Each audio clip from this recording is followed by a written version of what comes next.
Hey guys, so today's question is that what are the variable costs for entrepreneurs?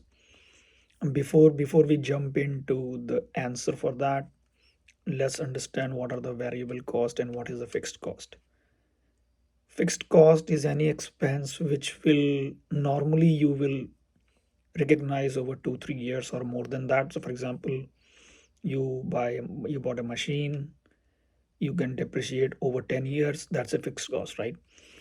Same goes for renting a office or leasing a facility for 2 3 years or 5 years. Those are the fixed costs. Any demand supply will not have any impact on those costs. You have to pay as you go along. Variable cost is something which varies based upon your demand and supply. Classic examples are your labor cost, your raw material, and your, let's say, paper use subscription and things like that, right? It is very important when you are starting a business, your fixed cost should be as low as possible, because that's give you a flexibility to deploy your capital wherever you see some demand and you can generate more revenue.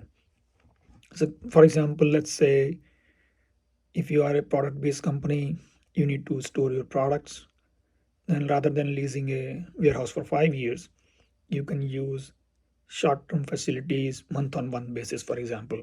So let's say during holiday season you can utilize more of that space, and in off season you can shrink it.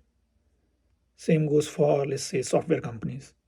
If you're developing products, then you can utilize software which are pay per use rather than buying a license for 2 3 years enterprise deal, right? That can consume a lot of money from your side. So always recommended approach is that less fixed cost and more variable cost. Maybe you can pay more for a variable cost, but that can gives you a lot of flexibilities on your operating capital which you will have.